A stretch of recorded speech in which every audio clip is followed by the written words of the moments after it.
What if him and his wife decided together to go to Russia? Well, he did go to Russia. He did go to Russia. Right. Say he was married. When he went to Russia to do more communist Russia work, they had a baby. Mm-hmm.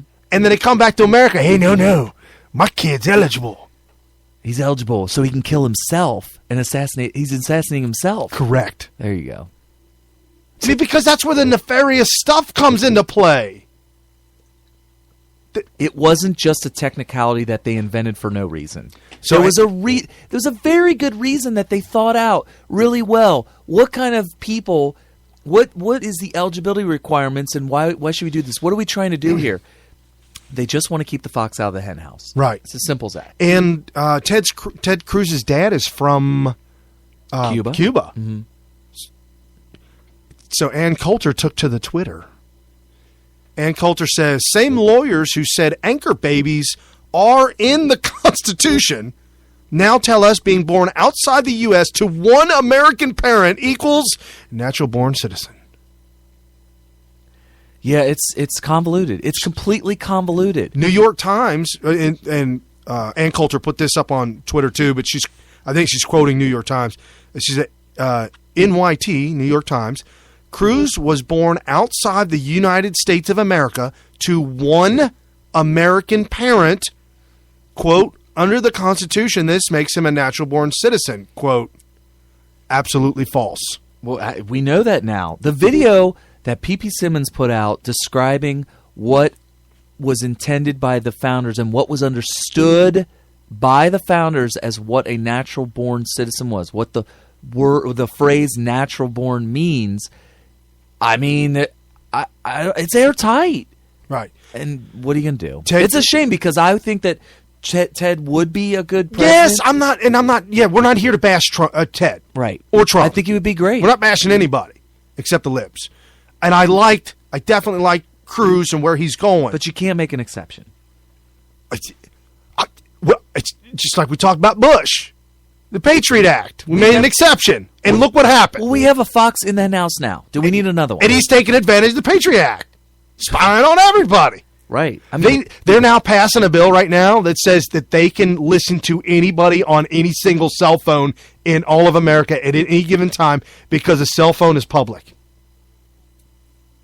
That's ridiculous. How is it public? That's it. Well, you're outside talking on a cell phone.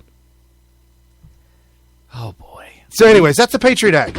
We allow Bush to pass that to protect us, and look what we got. We've talked about this before. You don't allow a president to do a good president to do one thing that a next president who could be bad take complete advantage of that situation to come back and haunt us, the citizens.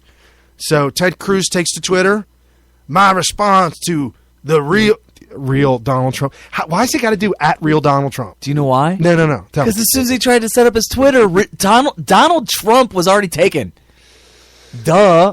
You know, there's also a Donald Trump, but it's TRMP, or there's a misspelling of his last name. MUP, like they switched the letters. Right. Oh my goodness. So anyways, he said, my response to real Donald Trump calling into question my natural-born citizenship, and he posted a link to YouTube. Okay. That's it. And there's a link to YouTube. So did you watch it? No. Why not? I'm not going. Why would he post a link to YouTube? Why don't you just tell me what it is? You'd clicked on it? Oh no, dude. No, he jumped the shark. Yep, Fonzie jumps the shark on Happy Days. Oh wow! In 1977, Fonzie on. Have you ever heard the phrase "jump the shark"? Yeah, and so Fonzarella back in Happy Days is water skiing behind a boat, and there's a shark. I'm heading for the ramp. Are you sure you want to do it? He says yes, he wants to hit the ramp. Oh This Lord, is so come on. 70s. Did he jump the shark yet? There it is. Yep, Where's the shark? he's jumping. Oh, it's in the water. It's underneath. He jumped over the shark. Yeah, it was in all those balloons.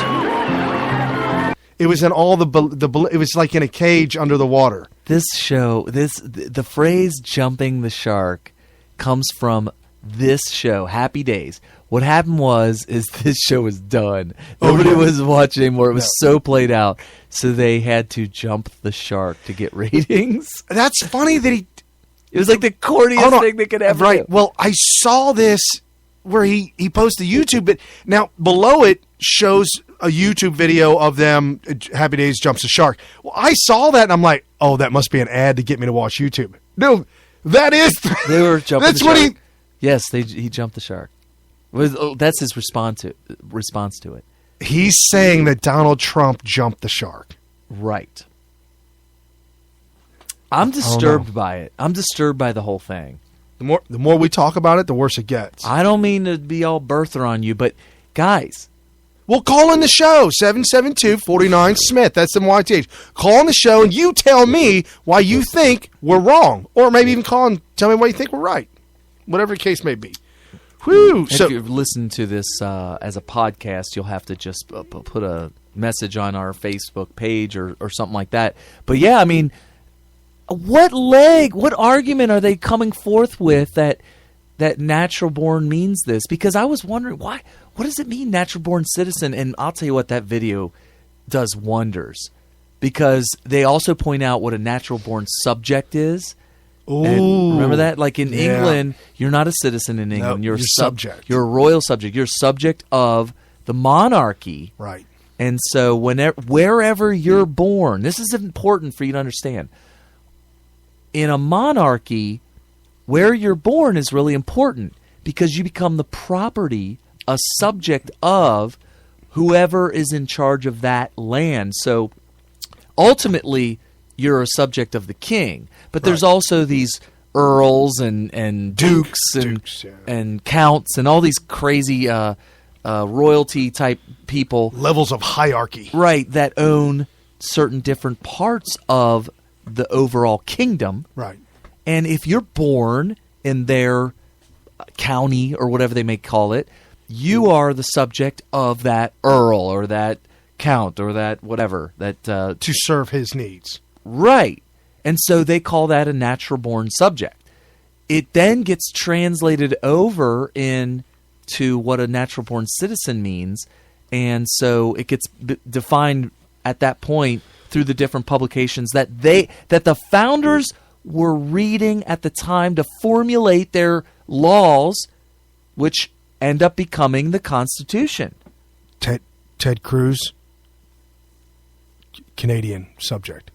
He is under the crown, isn't he? When he was born in Canada, he was subject to Canada. So he is a British Subject. He's not even a citizen. He's a subject. He had to denounce his Citizenship. I So, put that in air quotes. you're right, air quotes. Citizen. Yeah. Okay, so help me. Well, then that makes it even worse for him. Oh yeah, just a couple of years, like a year and a half ago, he said, "I renounce my citizenship of the royal crown," and he had to do it in a British accent, or else it doesn't count. That is correct. It does not count. On one knee, and then when you're done, you throw a pinch of salt with your right hand over the left shoulder. Right. It's a big pomp and circumstance thing. Right. So anyway. So check this out. The Weekly Standard. Also, Bill Kristol is part of that as well. Yeah, he's one of the editors, right? Yeah. And we're not talking about Billy Crystal. No, we are not. Okay, so they got this article on Trump, of course, and the article starts out, 9 tales of Trump at his Trumpiest. What? 9 tales of Trump at his Trumpiest. So this editor, this writer goes into 9 things that make Trump a bad person. Here's the opening paragraph to this whole thing. Here's this. He starts off, he says, "It's that magical time in the presidential cycle again, when all the pre-election years' wild conjecture, clueless handicapping, and abject foolishness has ended, so that the election's year's wild conjecture, clueless handicapping, and objective foolishness can begin again. It's that time when panicked, demoralized citizens who believe that our country is dying compose themselves, do their civic duty and choose a man or woman best suited to finish it off. Oh, what? To all but the most obstinate poll science deniers, the man could very easily be Donald J. Trump. In an impossibly large field, Trump has dominated for 7 months. He hasn't, in fact, placed second. He has not placed second in the national GOP primary poll since early November, when Ben Carson briefly nipped Trump by 1 point. Plus or minus 50 points. Well, yeah, the margin of error.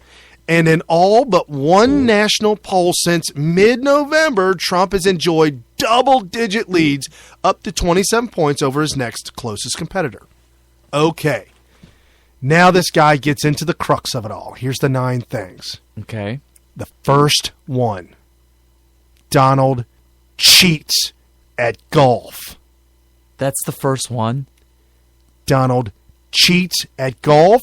He then went into a litany of all the people that have complained about him cheating. Famous people, unfamous people. He cheats. And one person quoted, said, confronted Donald, and they said, hey, I'm just playing the game. The whole thing was all about him cheating. The only way I know how, you golfers out there should inform me. The only way I know how to cheat at golf is when you're done and you hit the ball in the hole and it took you 47 strokes to get it in there, you write down 15. 4. 47, you drop you drop the last number. You cannot have 2 numbers. So it can't be 11. No, it can't be 10. You got to drop the second you digit. Write 9? For 90, you just write 9. Oh, wow. That's like that Tom and Jerry cartoon with the golf. That's exactly what it is. He's in this huge crater, and he's just whacking. It's not a sandpit. He made the crater. Yeah, he made the crater, and he's just whacking and whacking and whacking, and he's all the way at the bottom of the hole. Right, and then a Chinese man pops his head up. No, that's something different. Okay, never mind. Them is jokes. They refer to Donald Trump as a rake. He's a raker. He's the worst raker there ever was. It's all he does is rake. What? Does he have leaves in his yard? Those of you who are golfers, you understand what we're talking about. When you're on the green and you're putting, yeah, a lot of times, if you're with your buddy, like if you and I were playing together, having a few beers, whatever, playing some golf, and my ball is like one shoe foot away from the hole, you just take your club and you rake the ball in the hole. Oh, you mean you let it, you keep hitting it but you push it, right? You're you not slide it. it. No, you rake it in like you're raking the leaves. You just rake it. So in. when you're raking leaves, you don't hit the leaves. No, you pull the pile along. So that's why you're pulling the ball. You're raking it. Rake it. Oh, I did not know that. They claim he rakes it from 10 feet out. Oh, come on! That's called playing hockey. Yes. That's field hockey. Okay, so then it goes in needy or greedy. That's number 2. Okay, number 2, needy. Back in the olden days of 1980s and 1990s, every 22-year-old snarky with a Twitter account and a dream of becoming a satirist, ridiculing public figures was mainly left to professionals, and nobody did it better than Spy magazine, which treated Donald Trump like a piñata with a comb-over. So they go into this Spy magazine, literally, in an exhaustive survey of Spy, Bloomberg's Andrea Tart found that Spy mentioned Trump an average of 8.7 times per issue in its first 50 issues. What they called him wasn't pretty either. A well-fed condo hustler, an ugly cufflink buff, a close friend of free millionaires, a Forbes 400 dropout, and the most frequent and hurtful insult of all, short-fingered vulgarian.